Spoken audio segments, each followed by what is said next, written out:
लेकर आए है, जो बहुत ही रोमांचक होने वाली है।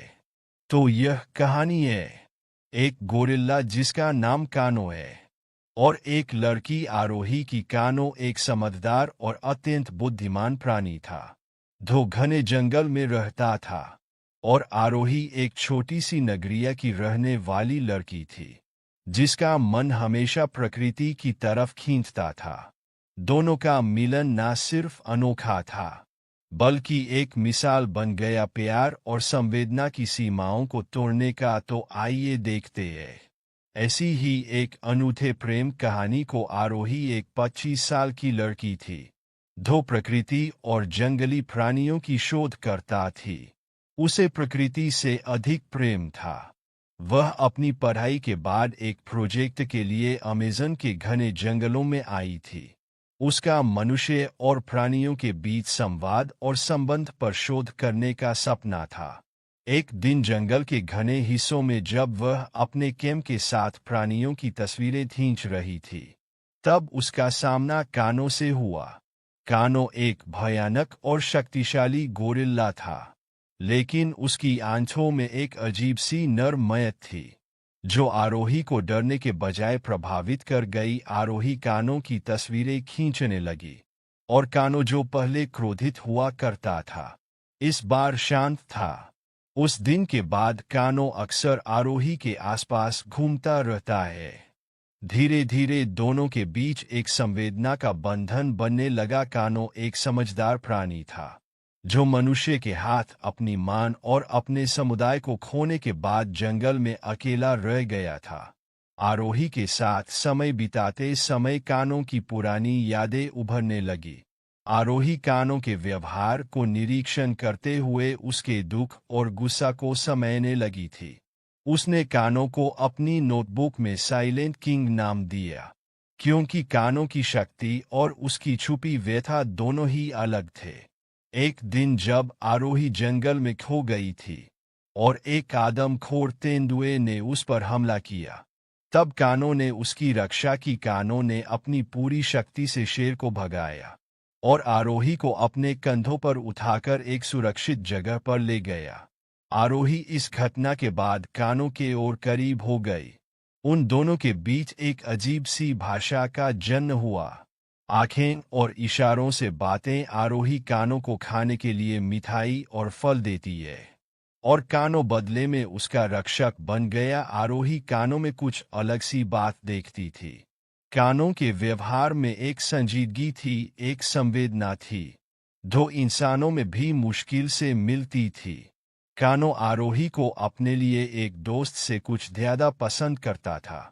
दोनों घंटों तक एक दूसरे के साथ समय बिताते, जंगल के कोने कोने को एक्सप्लोर करते और एक दूसरे की आंखों में खुद को पहचानते। आरोही कानो के व्यवहार को देखते हुए कंफ्यूज होने लगी थी। उसके मन में नकाई प्रश्न थे। क्या कानो के अंदर भी एक तरह का प्यार था? क्या कानो भी उसे वैसे ही महसूस करता था जैसे वह कानो के लिए महसूस करती थी? एक दिन जंगल में एक खनन कंपनी ने कानो और उसके प्रजाति के गोरिल्लों के घर को तोड़ना शुरू कर दिया। कानो और उसके जंगल को खतरे में देखकर आरोही ने उसे बचाने का वादा किया। आरोही ने कानो के साथ मिलकर कंपनी के लोगों का सामना किया। कानो के शक्तिशाली और समर्थ व्यवहार और आरोही के समझदारी भरे प्रबंधन ने एक नए संघर्ष को जन्म दिया। खनन कंपनी के लोग कानो को पकड़ने की कोशिश करते हैं, लेकिन कानो हमेशा आरोही के माध्यम से समय रहते खुद को बचा लेता है। इस संघर्ष के बीच आरोही कानो के लिए और कानो आरोही के लिए एक अधिक गहन संवेदना महसूस करने लगा। जंगल का संघर्ष खत्म होने के बाद आरोही का प्रोजेक्ट पूरा हो गया था और उसे वापस अपने शहर लौटना था। कानो जंगल में अकेला था, लेकिन उसकी आंखों में एक प्रश्न था, क्या आरोही उसे अलविदा कह देगी? आरोही ने कानो के पास जाकर उसे अलविदा कहने की कोशिश की, लेकिन कानो ने उसका हाथ थाम लिया। उस समय आरोही को समझ आ गया कि प्यार केवल एक भावना नहीं बल्कि एक बंधन है। जो ना जाति ना प्रजाति और ना ही बहुत सीमाओं में बंधा होता है। आरोही अपने शहर वापस आ जाती है, लेकिन कानों के साथ की याद उससे कभी नहीं छुपती। वह अक्सर कानों के साथ बिताए पलों को याद करती रहती। वह वापस कानों के पास जाकर रहना चाहती थी। एक दिन आरोही अपना सारा सामान लेकर जंगल की तरफ चली गई। उधर कानों भी आरोही को वापस पाकर बहुत खुश हुआ। वह दौड़कर आया और उसने आरोही को गले से लगा लिया और प्यार से उसके माथे को चूम लिया। आरोही ने कानों के लिए जंगल में रहना चुन लिया। कानों और आरोही के बीच का बंधन समय के साथ और गहरा हो गया।